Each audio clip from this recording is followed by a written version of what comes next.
So I was going to call this an atheist prayer, but I kind of thought about it and I didn't think it was too fitting. So I was thinking God's sovereignty, but I'm not entirely sure. So I'm open to suggestions afterwards.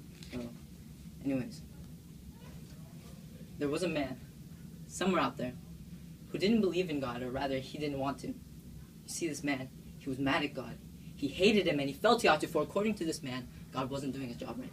Because if he had, there wouldn't be so much suffering and evil. Because God is just and good and holy and true, so this man concluded God isn't real. And in one of his many bitter fits, the man fell onto his knees and threw these troubles before the Lord. And thus came the following. Where are you, God? Where are you? Have the cries of millions failed to stir you? There's a lot of bad in this world, and I know you can see it. There's a lot of pain in this world, but you don't look to ease it. Are you leaving it for man to do your job? If so, what is your reason? Even when we cry, oh God, you ignore us. Lord, this is treason, because where are you, God? Where are you? When the wicked oppress the innocent, when they ravage and rape, pillage and plunder, surely you'd come down in your lightning and thunder and spare them the ruin, save them from pain, avenge all their blood, give their enemies the same. But what did you, good God you are, do in times like these so dark? When mothers and children are murdered together and men cry for mercy, a hope lost forever. Nothing. You stand there and watch, removed as you could be, deaf to the screams, blind as you would be for years to come. You forgot the innocent and allowed them to die. You, instead of saving like you say you do. That's why I don't believe in you. And God, where are you? When the poor and rejected hurt. When the poor and rejected hurt. When families live and die in streets. When calluses are shoes for feet. When those with power corrupt and abuse, take advantage of those who have nothing to lose. When orphans live in complete bitterness and rejection. When the weak have no one to call for protection. Why live this life of pain and deception? You said you're the father of the fatherless. Go take care of your family. You said you'd take care of injustice and lawlessness. Instead, you've left this tragedy. You've convinced these people into following you like a cheater and a liar would. That's why I don't believe in you. So God, where are you in this great world you've made, filled with violence, crime, corruption, sin, and pain? You ignore the sick, you ignore the weak, you ignore the poor, you ignore villainy. Instead of being God like you're supposed to. That's why I don't believe in you. The man waited in silence for an answer, but for a while God said nothing. The man thought God had finally understood his mistakes.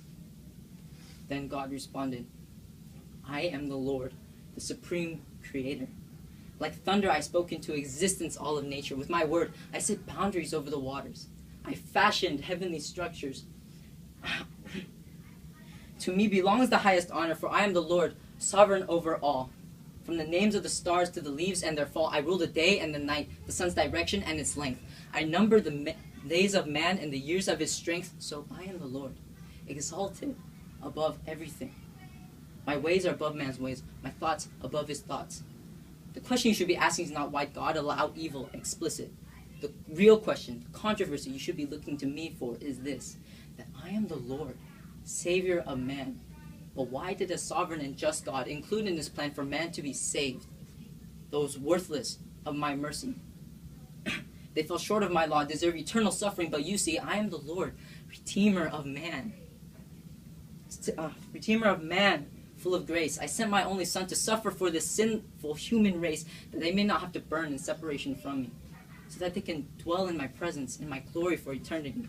And so you've asked where have I been, and I'll tell you, I never left. I'm still sovereign, even over evil, and in the very end, my purposes will be accomplished. My will be fulfilled. My kingdom will be established, and I will be glorified. And the man opened his mouth to speak, but whatever he said, it doesn't matter. It matters not what the man's response was, but it is we who must answer, for we can all, at one point or another, be that man who questioned God. Question why he allows man to sin and to suffer. But that reasoning is flawed. Because when we focus on the evil outside us, we begin to lose sight of the evil inside us, the sin we committed against God's light. But you see, he has a plan. Through his greatest gift, his Jesus. We chose sin in Adam and joined in the responsibility for this evil and this pain. We are all deserving of eternal suffering and death. But God, in his holy grace and mercy, sent his Son and raised him from the dead that we may have life in him. And not just forgiveness. He will wipe every tear away. There will be no more suffering. There will be no more pain. And in the end, God will still be sovereign, even over sin and evil. And his purposes will be accomplished. His will be fulfilled. His kingdom will be established. And he will be glorified.